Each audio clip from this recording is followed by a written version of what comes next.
Friend, हम भोलेनाथ और माता पार्वती को हल्दी लगाने जा रहे हैं। आज हल्दी है ना, तो माता पार्वती और भोलेनाथ को हल्दी लगाना तो बनता है।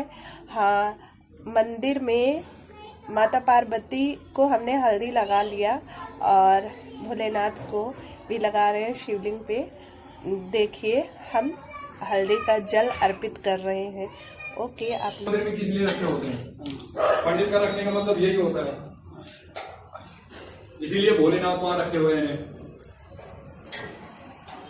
इसीलिए वो गेट लगे हुए हैं, इतने बाड़े लगा रखे हैं, तो इंसान के लिए